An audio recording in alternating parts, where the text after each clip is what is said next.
جب آپ جہاد کرتے ہو تو شریعت نے حکم دیا ہے کہ عورتوں بچوں کو قتل نہ کیا جائے، لیکن جب بھی بم گرے گا آپ نے نشانہ تو دشمن کے فوجیوں کو بنایا، لیکن بم کے دھوئیں اور چھرے کہیں نہ کہیں تو پہنچیں گے. بم تو یہ تھوڑی دیکھتا ہے کہ بھائی ادھر پھٹنا ہے، یہ ادھر ادھر دائیں بائیں اگر کوئی بے گناہ لوگ گزر رہے ہیں تو ان کی قریب سے گزر جانا ہے. غریبی میں 2-4 معصوم لوگ بھی مر جاتے ہیں اس سے. تو انسانیت قتل ہوتی ہے، اس میں لوگ معذور ہو جاتے ہیں، گھر اجڑ جاتے ہیں. تو اس لیے علماء جو اصول فقہ کی کتابیں جنہوں نے صدیوں پہلے لکھی ہیں وہ کہتے ہیں جہاد میں تو خون خرابہ ہے اور اللہ کو زمین میں فساد پسند نہیں ہے، کسی بھی درجے میں پسند نہیں ہے. لیکن یہی جہاد بہت بڑی عبادت ہے جب فساد ختم کرنے کے لیے ہو، جب فساد ختم کرنے کے لیے. کیوں؟ وجہ اس کی یہ کہ اگر یہ جہاد نہیں ہوگا تو خون خرابہ رکے گا تھوڑی، اس سے بڑا خون خرابہ ہوگا. ابھی قریب میں اس کی مثال ہے، انہوں نے فائرنگ شروع کر دی، میزائل داغنا شروع کر دیے. ہم اگر کہتے بھائی جہاد تو فساد ہے، ہم اگر بم برسائیں گے ماریں گے تو یہ نہ ہو جائے وہ نہ ہو جائے، تو بہتر یہی ہے کہ کچھ نہ کیا جائے. تو ادھر کچھ ہو نہ ہو، ہم اب تک اس دنیا کی مارکیٹ سے شارٹ ہو چکے ہوتے. تو اگر دشمن کا شر ویسے ہی ٹوٹ گیا، سلو ہو گئی اور دشمن نے ہتھیار ڈال دیے، تو شریعت بلا وجہ لڑائی کا حکم نہیں دیتی. بلکہ جہاد کے بارے میں جب ہم اصول فقہ کی کتابیں پڑھتے ہیں تو اس میں لکھا ہوا ہے کہ جہاد بذات خود، یعنی اول نظر میں دیکھا جائے، اول نظر میں، میرے اتنے سے بیان کو کلپ کاٹ کے نہ کوئی بنا دے، اتنی سی بات کو نہ چلا دیتے ہیں لوگ، پوری بات نہیں کر رہے ہوتے.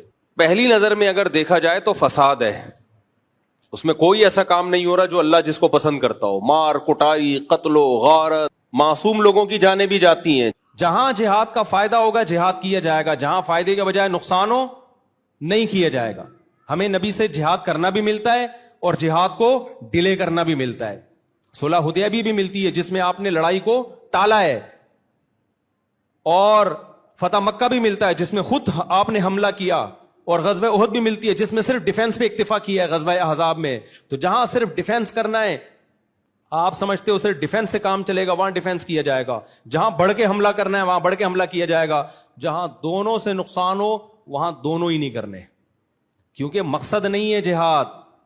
مقصد کیا ہے؟ دین کا غلبہ. تو وہ جو سوٹیبل طریقہ، جہاد کا انکار نہیں کرنا ہے. کہیں بعض فلاسفر ایسے ہیں جو ایکچولی کر کے جہادی قانون بیڑا غرق کر دیا. تو جہاد کا انکار تو کفر ہے. یہ کہ سوٹیبل جگہ، سوٹیبل ٹائم، یہ ساری چیزوں پہ غور کر کے. یہ کچھ لوگ جہاد کے بالکل ہی منکر ہیں اور کچھ ایسے ہیں کہ ہر جگہ بم پھاڑنے میں لگے ہوئے ہیں. یہ دونوں غلط ہیں. وہ دیکھتے ہی نہیں کہ اس کا نتیجہ کیا نکلے گا. وہ کہہ رہے ہیں نتائج کے ہم مکلف نہیں ہیں. جب ان کو کہا جاتا ہے بھائی یہ کون سا طریقہ ہے جہاد کا، ہر جگہ ہی بم پھاڑ رہے ہو، کہہ رہے ہیں بھائی نتیجہ کیا یہ اللہ نکالے گا، ہم اعمال کے مکلف ہیں. نا نا نا نا نا نا، کچھ اعمال ایسے ہیں اس میں ہم نتیجے کے بھی مکلف ہیں. دیکھو ایک آدمی سردیوں میں برف کی دکان کھول کے بیٹھا ہوا ہے. سردیوں میں کیا کر رہا ہے؟ برف کی دکان. بے روزگار آدمی، کوئی جاب نہیں مل رہی تھی، برف کی دکان کھول کے بیٹھ گیا. اس سے کوئی کہہ رہا ہے بے کم بخت، تو کوئلے کی دکان کھول کے بیٹھتا نا، انگاروں کی تو چل جاتی سردیوں میں، برف کی دکان کھول کے بیٹھا ہوا ہے. وہ جواب میں کہے ہم اسباب کے مکلف ہیں، نتیجہ کس کے ہاتھ میں ہے؟ اللہ کے. تو یہ دلیل صحیح ہوگی؟ اس کو بولا جائے گا بھائی کاروبار خود مقصد نہیں ہوتا، کاروبار سے مقصد پیسہ ہوتا ہے. تو وہ کام کرو جس میں پیسے کی امید تو ہو. گولا گنڈا بیچ لیتا شاید چل جاتا، ٹھیک ہے، تھوڑا بہت. کچھ بیوقوف ایسے ہوتے ہیں جو سخت سردی میں بھی گولے گنڈے کھا رہے ہوتے ہیں. آئس کریم چل جاتی، برف کون خریدتا ہے یار؟ یا خریدیں گے بہت تھوڑے لوگ، تیرا خرچہ زیادہ ہوگا اور انکم کم ہوگی. تو ایسے ہی جہاد ہے، ایسے ہی تبلیغ ہے، اس میں مقصد کہ کوئی اس کا پازیٹو ریزلٹ نکلے. تو اب علماء اگر مندر میں جائیں تبلیغ کی نیت سے تو یہ جائز ہے، کیونکہ مندر میں جانا حرام لعینہ ہی نہیں ہے، حرام لغیرہ ہے، کسی اور وجہ سے ناجائز ہے کہ آپ ان کو پروموٹ کر رہے ہو، آپ ان کی عبادت میں شریک ہو رہے ہو، آپ کے عمل کو دیکھ کے لوگ کیا کریں گے، شرک پھیلے گا. اگر یہ سب چیزیں نہیں ہیں بلکہ ایک پیغام جائے گا امن کا کہ بھائی جیسے تمہارے یہاں ہندو محفوظ ہیں، ہمارے ہاں انڈیا میں بھی مسلمانوں کو محفوظ ہونا چاہیے. تو یہ کام جو کبھی لغیری ہی تھا اس نیت سے حسن لغیری ہی بن جائے گا. تو حسن لعینہ ہی، حسن لغیری ہی اور قبیح لغیری ہی. ایک کام ہوتا ہے حسن لعینہ ہی، وہ حسن ہی رہے گا، اچھی نیت سے یا بری نیت سے وہ خراب نہیں ہو جائے گا. ایک کام ہوتا ہے قبیح لعینہ ہی، جیسے شراب پینا یہ قبیح لعینہ ہے، یہ اچھی نیت سے حلال نہیں ہو جائے گا. کسی کا حرام پیسہ آپ نہیں کھا سکتے، یہ پابندی ہے، اللیگل ہے. آپ کو یقین ہو کہ میرے حرام کھانے سے کروڑوں لوگ اسلام میں داخل ہو جائیں گے، بھائی ہو سکتا ہے وہ اسلام میں داخل ہو لیکن آپ جہنم میں جاؤ گے. مشرکین مکہ کیا کرتے تھے؟ صحابہ کرام کو انہوں نے مکہ سے نکال دیا اور مکہ سے دربدر کر دیا. اس کے بعد صحابہ کرام کو پھر جب جہاد کا، پھر ان پہ حملے بھی کرتے تھے. صحابہ کرام جہاد کرتے، لڑائی کرتے اپنے آپ کو، شروع میں تو دفاعی لڑائیاں ہوئی ہیں. تو مشرکین مکہ کہتے دیکھو، حج تو ابراہیم علیہ السلام کے دور سے ہو رہا ہے نا. مشرکین مکہ کہتے دیکھو ہم کتنے نیک ہیں، ہم مسجد حرام کی تعمیر کرتے ہیں، حاجیوں کو ہم پانی پلاتے ہیں، اللہ کے گھر کے ہم رکھوالے ہیں، تم تو مدینہ میں رہتے ہو اور لڑائی کے علاوہ تمہارا کوئی کام ہے نہیں. تو اس پہ قرآن کی آیت نازل ہوئی، اجعلتم سقایۃ الحاج وعمارۃ المسجد الحرام کمن آمن باللہ والیوم الآخر وجاہد فی سبیل اللہ. اللہ کہتے ہیں تم مسجد حرام میں کی تعمیر، اللہ کے گھر کی تعمیر اور حاجیوں کو پانی پلانا، یہ بھی نیکی ہے یقیناً. کیا یہ نیکی اس شخص کے برابر ہو سکتی ہے جو اللہ پر ایمان لایا اور اللہ کی راہ میں اللہ کے دین کے لیے لڑ رہا ہے، وہ جو جان دے رہا ہے؟ یعنی اللہ نے بتا دیا کہ مسجد حرام کی تعمیر کو ترازو کے ایک پلڑے میں رکھا جائے، یقیناً بہت بڑی نیکی. لیکن اللہ کے دین کی سربلندی کے لیے، مظلوموں کے دفاع کے لیے جو جان دے رہا ہے، لڑ رہا ہے، اس کا ایک جہاد دوسرے پلڑے میں رکھا جائے، تو یہ والا پلڑا جو ہے اللہ کی راہ میں لڑنے والی نیکی کا پلڑا بہت زیادہ جھک جائے گا. تو مشرکین اپنے پوائنٹ آف ویو سے، اپنے اینگل سے دیکھ رہے تھے اور اللہ ان کو اپنے اینگل سے دکھا رہا تھا. سمجھ میں نہیں آ رہی میرا خیال ہے بات؟ میرا خیال ہے نہیں آ رہی سمجھ. تو ہمارے ساتھ پتہ ہے مسئلہ کیا ہے؟ کچھ چیزوں کو ہم گوروں کے اینگل سے دیکھ رہے ہوتے ہیں، مغربی تہذیب.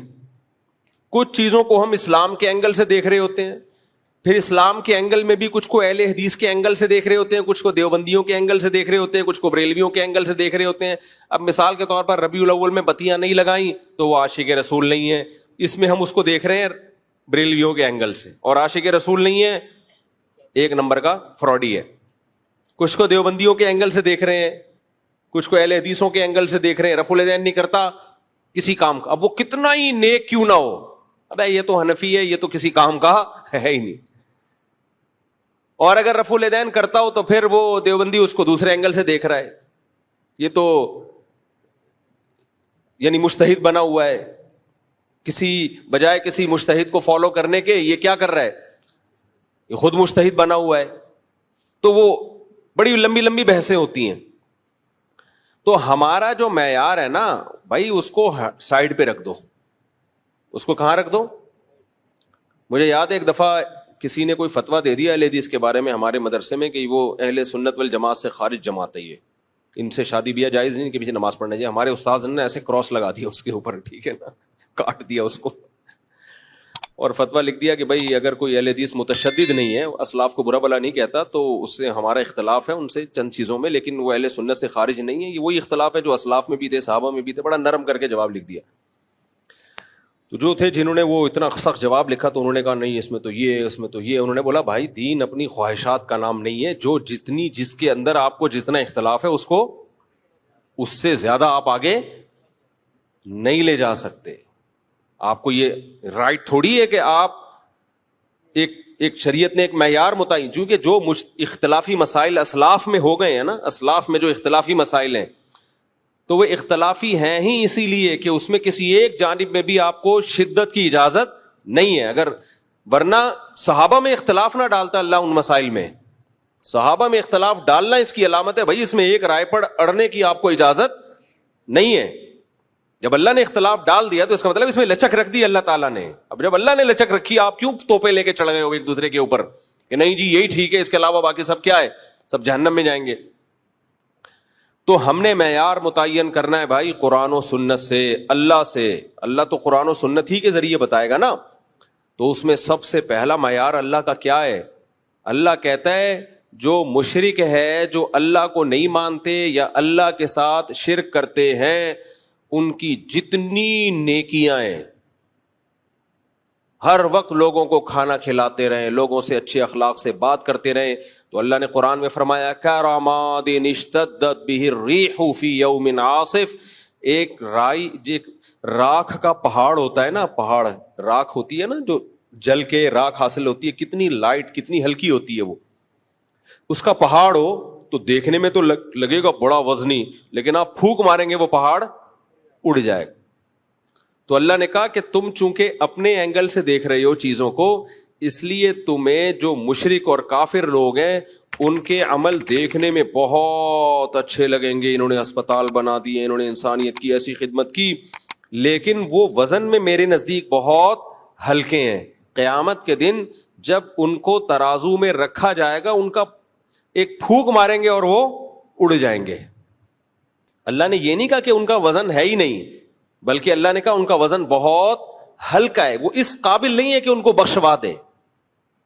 ہاں اس قابل ضرور ہے کہ عذاب میں کمی کا ذریعہ بن جائے, اس قابل ضرور ہے کہ عذاب میں کمی کا ذریعہ, بخشوا نہیں سکتا ان کو. اور اللہ کی نظر میں جو سب سے بڑی نیکی ہے وہ کیا ہے؟ توحید, اللہ کے وجود کو ماننا اور اللہ کو ایک سمجھنا. حالانکہ انسانیت کی نظر میں تو کوئی یہ بہت بڑی نیکی نہیں ہے. اب یہاں ایک سوال پیدا ہوتا ہے کہ اللہ نے یہ اینگل رکھا ہوا کیوں ہے, اللہ تعالیٰ اس اینگل سے دیکھتا کیوں ہے؟ یعنی یہ کیا بات ہے کہ آپ اگر مشرک ہیں, اللہ کے ساتھ شرک کرتے ہیں, یا اللہ کے وجود جیسے ملحد اور ایتھیسٹ لوگ خدا کو مانتے ہی نہیں ہیں, وہ کہتے ہیں ہے ہی نہیں ہے, سب آٹومیٹیکلی خود بخود سب کچھ چلا آ رہا ہے. تو سوال یہ پیدا ہوتا ہے کہ پھر ایسا وجہ کیا ہے؟ اللہ نے اتنا مضبوط موقف کیوں رکھا ہوا ہے, جس کو میں اپنی زبان میں موقف کہہ رہا ہوں. اللہ کی طرف موقف کا لفظ کی نسبت نہیں کی جاتی, لیکن آسان لفظوں میں سمجھانے کے لیے.